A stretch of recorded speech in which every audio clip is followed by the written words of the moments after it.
Hey y'all, Mike here. History at the mirror, in the mirror, in the mirror, at the mirror. Okay, Memorial Day. Here we go. Memorial Day is a day that's near and dear to my heart, and one of the things that I wanted to do is share with you all a story that I compiled of a chaplain who was killed in the First World War and is buried in the Meuse-Argonne Cemetery in France. And if you've followed me for any length of time, you know that I've got a strong desire to get to these places and visit the battlefields where our soldiers fought and fell and are buried, and then pay homage to the locals in these different countries who are caring for, in a amazing way, I might add, caring for the memory of our war dead. So that's what Memorial Day is all about. It's a day to honor those who died in service and protecting the freedoms of this nation. We've got over 1.3 million Americans have died defending this nation since its inception.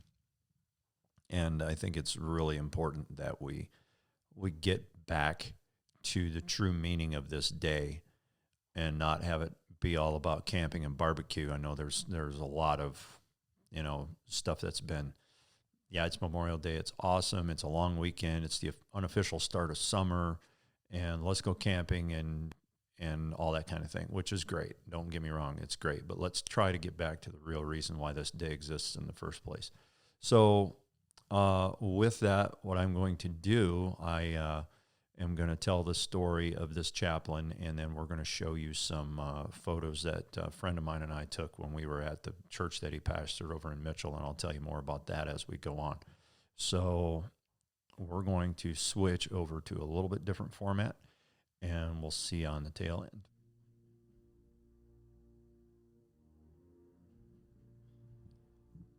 At 11 a.m., November 11th, 1918, the second bloodiest war mankind ever fought sputtered to an end. The senseless killing and carnage was over. Over 10 million combatants and 6 million civilians were killed over a period of 4 years, 3 months, and 2 weeks, from the 28th of July, 1914 to the 11th of November in 1918. Among the dead were 116,516 American soldiers, sailors, and airmen, one of whom left his parish in Mitchell, South Dakota to join the Army Chaplains Corps in 1917. His name was Coleman O'Flaherty.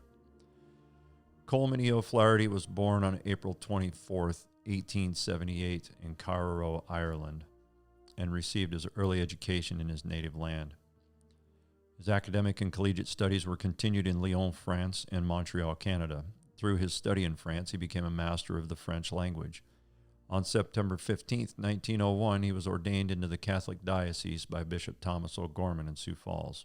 After his ordination, he spent 9 years pastoring churches in Chamberlain and Kimball, South Dakota, and working with the many missions attached to them. 7 church buildings were constructed during this time under his leadership.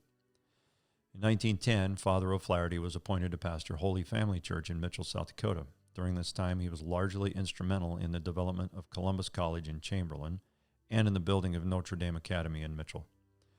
A good friend and I had the privilege of visiting Holy Family Church in Mitchell in March of 2017. In the church archives are a great many documents covering Father O'Flaherty's work and military service, as well as the many original documents sent to the church and to his next of kin by the chaplain's superior officers commending his heroic and selfless service. As my friend and I pored over the wealth of items dating back almost 100 years, I thought of the thousands of other men who served during that conflict and how much of a treasure it was to be looking at some amazing history and the testimony of a Christian immigrant proud to call America home who made the ultimate sacrifice for us. Father O'Flaherty was eager to answer the nation's call to arms when America entered the First World War, and he departed for the first chaplain's training course offered in 1917. During a break in training, he returned home to Mitchell with a Canadian Army officer to speak to the Rotary Club. During his speaking time, he described a typical training day as well as his duties as a chaplain. Here is an excerpt. Reveille is at 6 a.m. Body exercises follow at 6:15, and breakfast is at 7 o'clock. We then drilled for an hour and a quarter. School is from 9 to 12, in which we were taught in international law, military law, Army regulations on Army etiquette. Exercises and horsemanship followed in the afternoon. At 3 p.m., we had hygiene and first aid classes, and at 4 o'clock, a conference on amusements. In the evening, we had sectional conference, and from 8 to 10, we studied for the next day's classes. Every man of us, of course, retained his own particular religious convictions, and we were no less ministers and priests than when we were in private life. But the common purpose with which we were actuated and the splendid regulations established by the War Department brought us all very close together. The duties of the chaplain include the instructing of recruits and the role of advisor to the soldiers. The chaplain should be able to get to men when officers cannot. The chaplain's tent must be the easiest place in the Army for the soldiers to enter.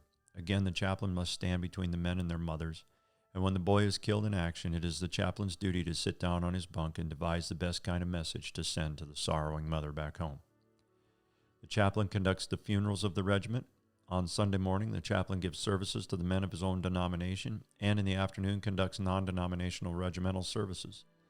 But the chaplain must look after the amusements of the men as much as possible, and also take care of any of the soldiers who get behind in the payment of their bills.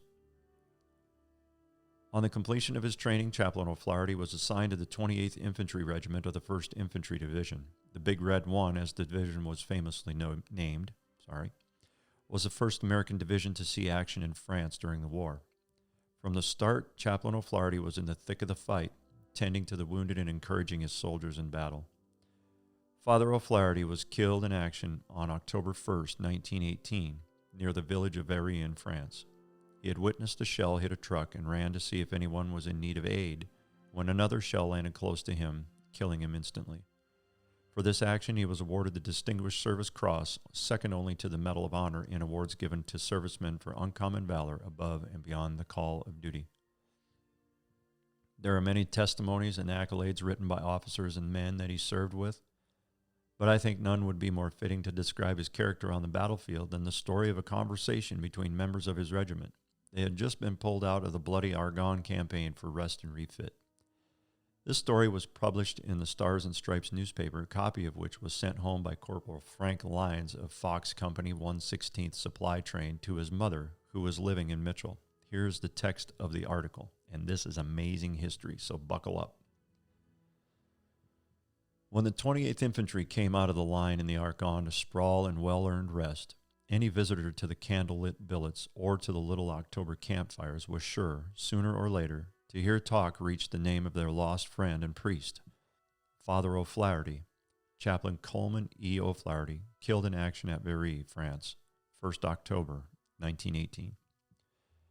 Then is the time to get at the truth about a man, because after such a battle, death seems far too common a thing for anyone to have pretty nothings said about him just because he is dead.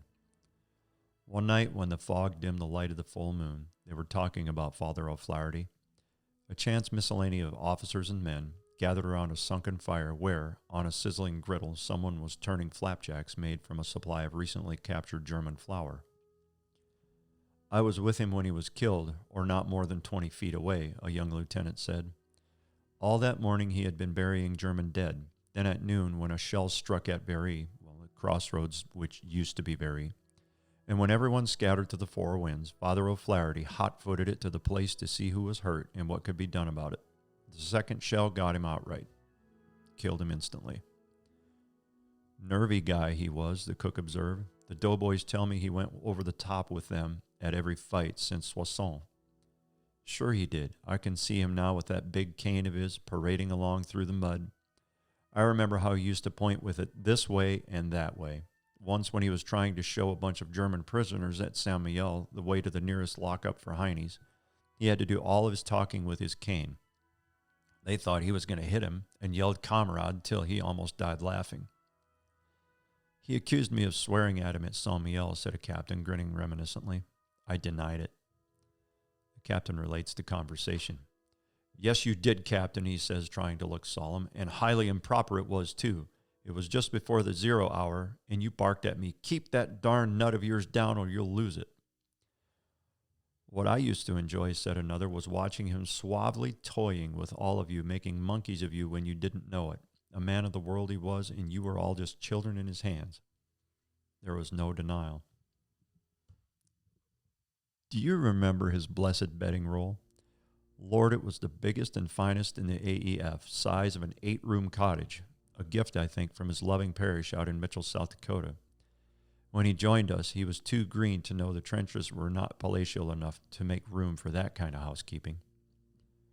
Well, it was brought up on a munitions cart, and the driver forgot to push it off at the PC as he had been told. Later on, farther up, the cart was hit with a shell which blew the bedding roll up a tree.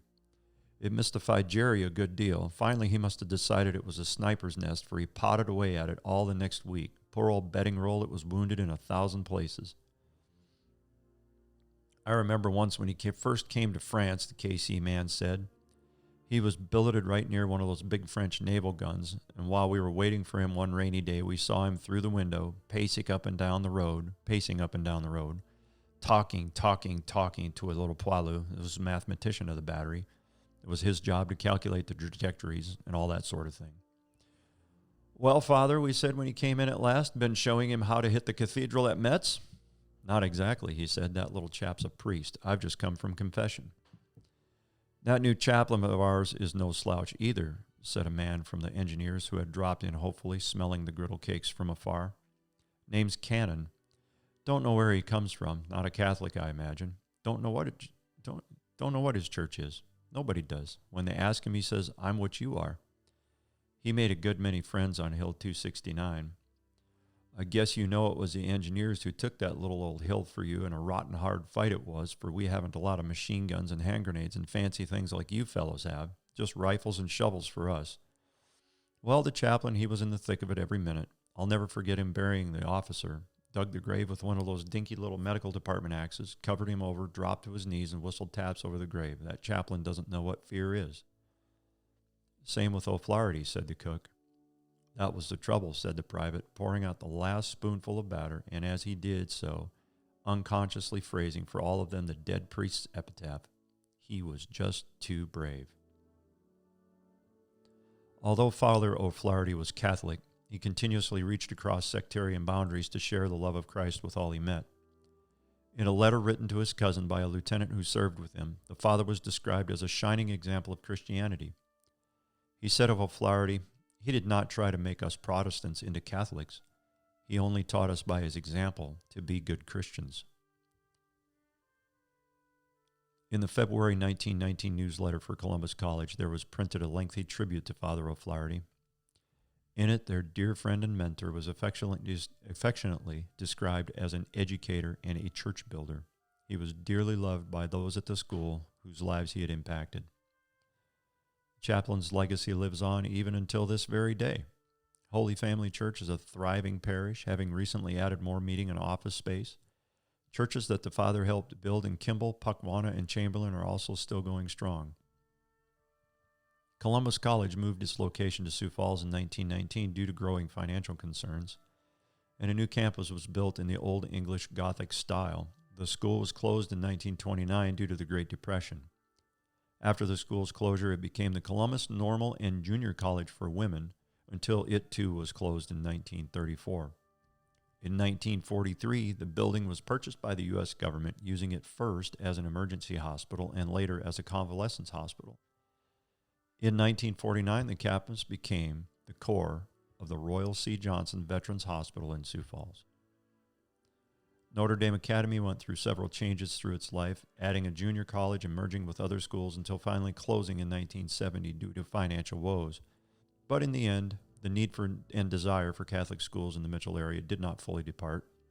In 1987, Holy Family and Holy Spirit schools merged into what is now John Paul II Elementary School, and the recent additions to Holy Family Church were completed on the ground where stood the original buildings of Notre Dame Academy. While it's potentially challenging to precisely measure a legacy left by one man, I think we can safely say that the chaplain's desire to see people's lives touched through his work is still being fulfilled and will continue to be a blessing to future generations. Father O'Flaherty is buried in the Musargon American Military Cemetery, which is located just outside the city of Verdun in northeastern France. Around him are buried 14,245 of his comrades who died during the 47-day Musargon campaign and in the immediate aftermath of the war, which ended when the church bells tolled on the 11th hour of the 11th day of the 11th month of the year 1918, signaling the long-awaited armistice. We can almost be certain that some of those buried in this beautiful cemetery were affected by the ministry of this great man, and that the chaplain had possibly given the fallen soldier comfort at some point, and in some manner before his passing. Unfortunately, we will never know the full effects of his ministry as a chaplain, but judging from the accolades he received from those who served with him, his impact was felt and dearly appreciated by all who knew him. Such great stories of courage, selfless dedication, and love for our fellow man should be passed on again and again and again. Reflecting on my study of the life of Coleman O'Flaherty, chaplain, United States Army, I can say that here was a man who did his absolute best to live out the words of Christ found in the Gospel of John, chapter 15, verse 13. Greater love hath no man than this, that a man lay down his life for his friends. This is just the story of one man who selflessly and wholeheartedly threw himself into the service of this great nation during wartime. There are thousands upon thousands of other stories, some told, some have not, and never will be. It's imperative that we never forget the sacrifice of our war dead, men and women who gave their very lives for the cause of freedom around the world. One of the greatest tributes a nation can give is grateful remembrance. In closing, I'd like to share the stanza of a poem written in 1914 by a British poet named Lawrence Binyon. The poem is called For the Fallen and was written by him as he witnessed many fallen British soldiers being brought home after the First Battle of Mons. They shall grow not old, as we that are left grow old. Age shall not weary them, nor the years condemn. At the going down of the sun and in the morning, we will remember them. Hey there, I hope you enjoyed that as much as I enjoyed putting it together for you. It's a lot of work, but I love it. I love doing it. And I'm excited to get your feedback. So if you wouldn't mind, just leave me a comment. Let me know what you thought. And remember what the day is all about. Enjoy your day, but at the same time, let's be in remembrance of those who have fallen in the defense of this land, and not only this nation, but in the defense of liberty and freedom around the world. I'm a big proponent of our military cemeteries. We've got over 200,000 buried around the world in probably 26 different cemeteries, most of which are in Europe.